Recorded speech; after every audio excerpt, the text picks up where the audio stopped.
Hello and welcome to this special EMI Classics podcast. My name is Barry McCann and I'm here in London in Karl's Moustache Studios, where I'm joined by Karl Jenkins and Dame Kiri Kanawa. Karl, may I ask you first of all about your new album? Whereas the Amen is described as a mass for peace and your Requiem is a complete work in the tradition of a long line of requiems, is there a unifying theme to the collection of songs on this new album? I think there is, but largely in retrospect. The whole thing was kind of, I believe, Richard Littleton's idea, who was president of EMI Classics, and he got us both together in the EMI offices, didn't he? And we met, and he thought it'd be a good idea for us to do something together. Kiri will give you a different perspective on it, but that's what happened, and we got together and discussed repertoire, and it grew from that, really, and we didn't disagree much at all about what we were going to perform. Kiri was instrumental in bringing to me, which I didn't know before, these fantastic songs from South America, most by a composer called Guastavino, or Hostavino, however you pronounce it, and another guy called Ginastera, Southern Argentinian composer. They're kind of classical compositions, but because of the nature of South American music, they lend themselves to use of percussion. So the songs were tailor-made for what I do, in a sense, because I'm always looking to go into those kind of areas. So we worked and we developed repertoire together, and the whole thing kind of unfolded. It certainly has a unifying sound, I think, through the arrangements, Kiri's voice, the orchestration. The Ariema singers appear on a few tracks, and lots of ethnic percussion. So it's what I do, but with this wonderful voice as well. Is one of the great voices of the last, well, ever really. So it's been a thrill to do it.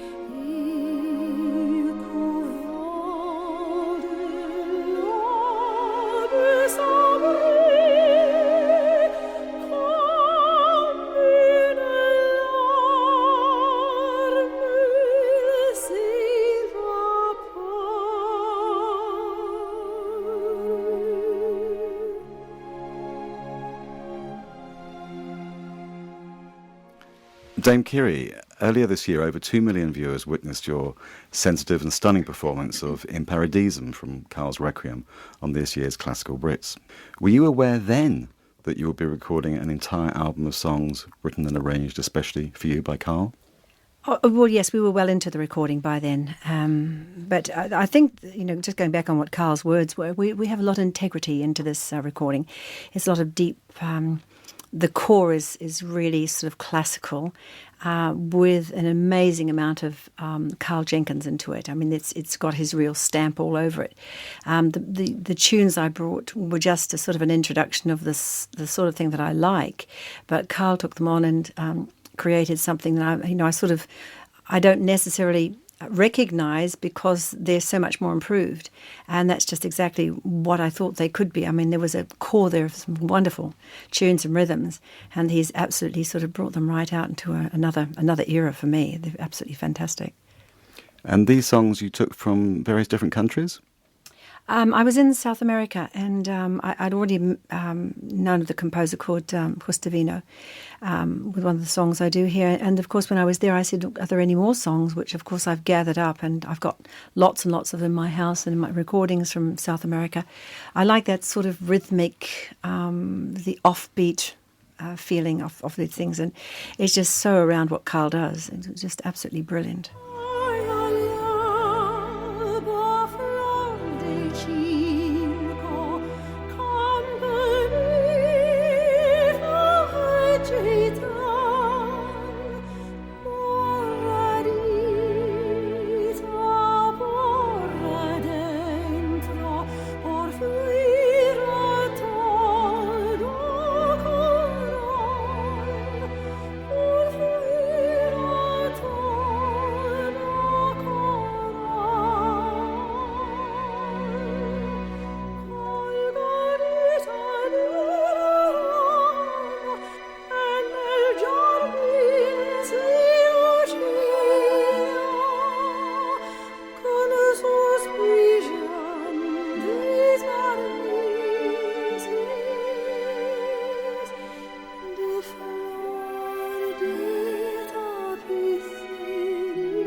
Karl, I know very well from your compositions for and recordings with Adi Amos and the West Kazakhstan Orchestra your love for ethnic percussion and woodwind, one could say instruments of the world.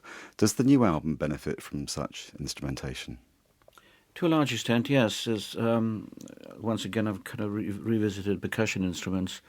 Many are, because of the nature of the music, kind of South American associated, as it were. Some drums from other places. With regard to wind instruments, I've used Pamela Thorby again, who was on the original Adi Amos, who was a virtuoso recorder player. She played with us on Classic Pris when we did In Paradisum. But she's a classical player, but she also had this ability to bend notes, which many classical players don't.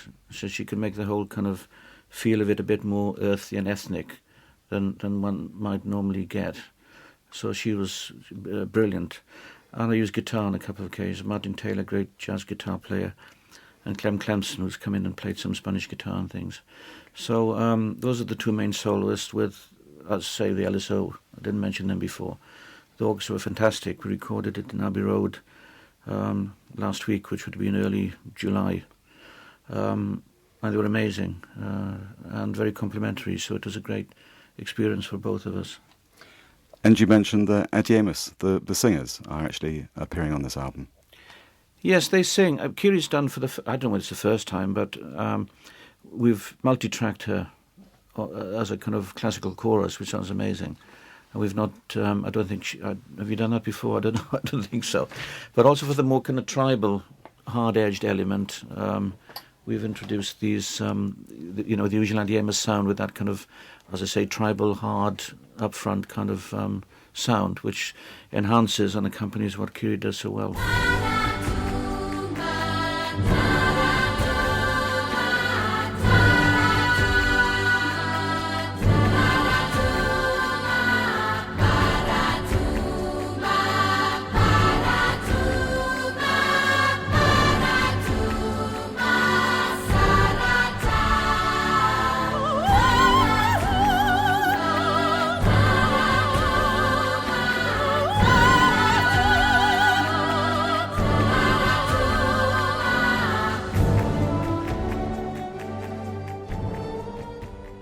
Dame Kiri, dare I say that the combination of the most successful contemporary composer Karl Jenkins and yourself, the leading soprano of our generation, is a mouth-watering prospect.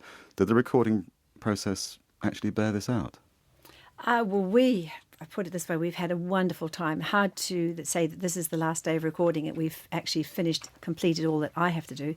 Karl and his son Jody have got a lot more of the mixing to do. But it's been nothing but a pleasure, I must say that... for the entire time of my career, I don't think I've met such a wonderful collaborator and wonderful person to work with. It's such a pleasure. And was it different working in different studios on the same project, going from Abbey Road to Moustache to wherever it may be? No, I mean, it didn't seem any different. I mean, our head was down just to work on the music and everything that we did. I mean, there's a lot of multi-tracking from my part, a lot of different languages, a lot of things I had to get right because I didn't want anything to be, try not to have anything wrong on the recording. And also I think Karl was relying on me to do my side of things so as he didn't have to worry about any of that, which I think is important. And is this the first time that you have actually multi-tracked yourself, as it were, a choir? Well, certainly this amount of multi-tracking. I mean, this is really serious stuff. There's a lot of. I mean, there's 9 of me on some of these recordings, which is exciting to hear it. And some things. I mean, you just don't. Karl just doesn't repeat the things. He just doesn't go over and repeat it. It's done, note by note and then track by track, and it doesn't just go over and over and just sort of giving me an easy time. It's like the Paya Paya is forever. Paya Paya Paya, and it's everyone is me. It's just not doubled up. So it's good work, hard work, and it's really quite hectic.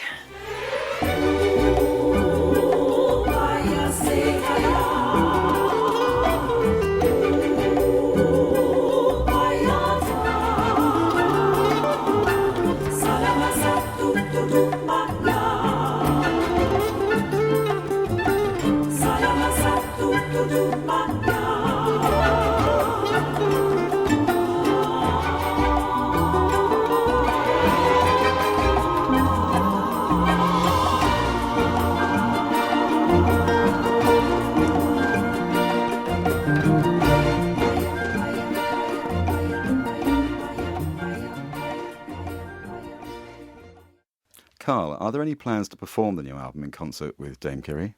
Well, we certainly hope to do something. Yes, it's an obvious thing to do. We'll discuss it after the summer, and get some promoters interested, whatever. Maybe when the album's certainly mixed and is available to play to people.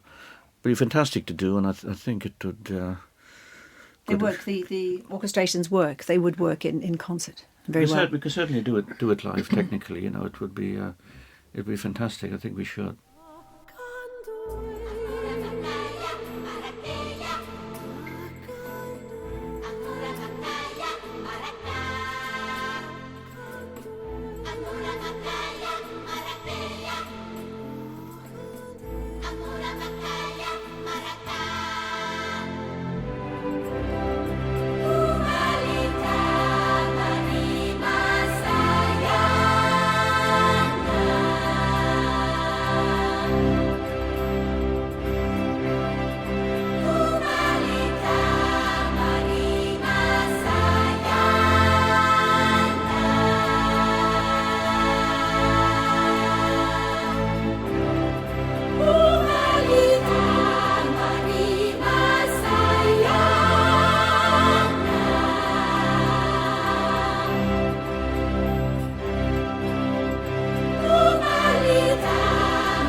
Finally, can I ask you both, what piece from the new album do you think fitting to conclude this podcast?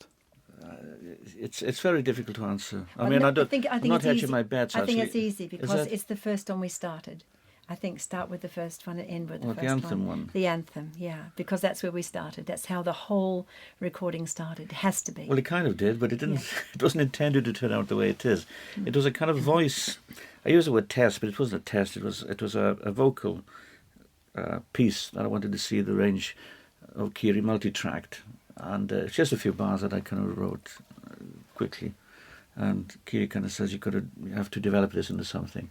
So we have to say that the first. So I did develop into this kind of African anthem thing. So it's the beginning. It was the beginning of the beginning. Yes. Yeah. Well, thank you very much. It's been a privilege to speak to you both. Thank you. Thank you. Thank you.